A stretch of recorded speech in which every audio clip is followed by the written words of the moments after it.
Let's begin rigging the tail.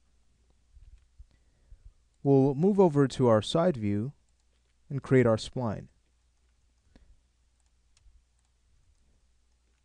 Okay, so we'll draw from the base of the tail, and we'll go ahead and stretch this point out in order to edit a tangent handle to get the shape exactly the way we want it, and we'll create an endpoint at the end of the tail, and then from there, let's go in and start to just fix the shape a bit. I'll go ahead and make sure that the endpoint goes all the way to the very end, and our base point, let's add more curvature by scaling this out in the x-axis just a little bit more.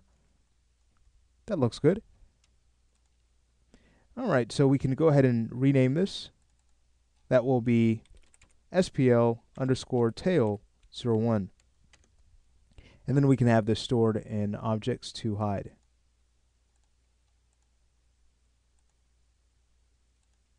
Okay, great.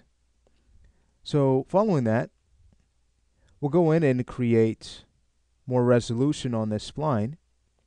So we're basically going to add about 3 more points. Let's go ahead and head over to our display tab and view vertex ticks.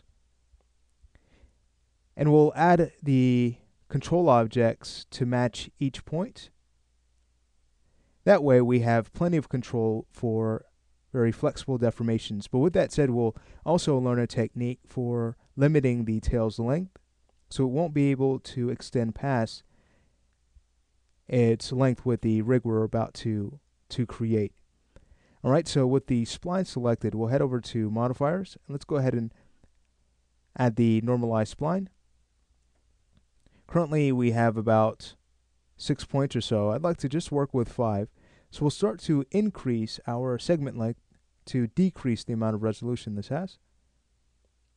So we can set this to about 25. At that point, let's go in and collapse the spline. And then we'll go to our vertex of object level and delete this extra point here at the bottom of the tail. Okay, much better. Alright, so we're now ready to create helpers that our bone objects will be constrained to. Let's head over to our create panel, and we'll go ahead and make this a box helper, and we'll set the size to about 10. Next, let's go ahead and clone this as a copy, and we'll set this object to a center marker. So we'll uncheck box.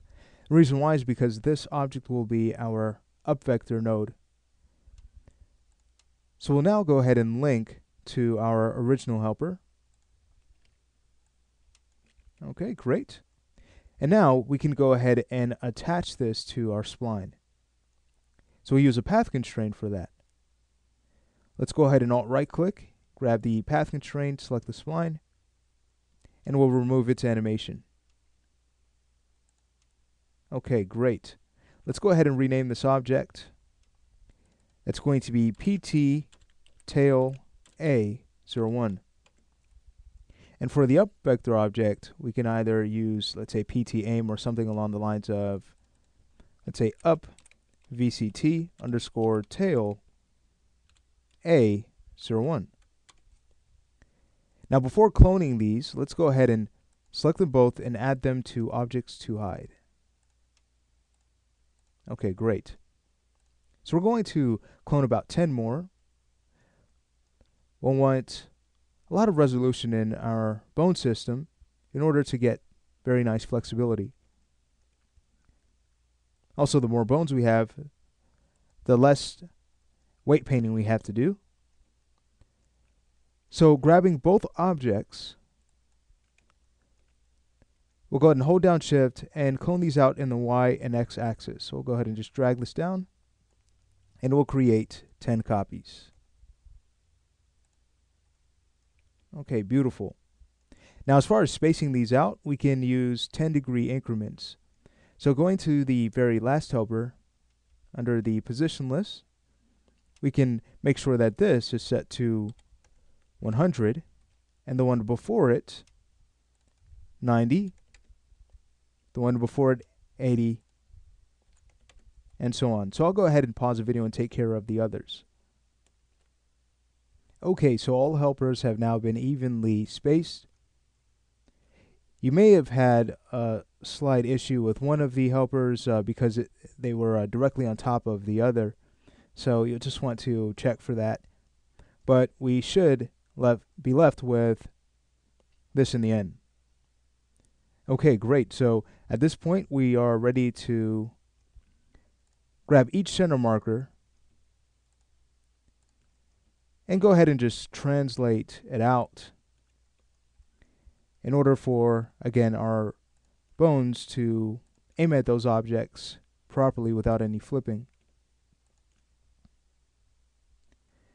So with all of these selected, we can go ahead and just translate them out. Great. And we don't actually need this very last center marker, so I'm just going to go ahead and delete that.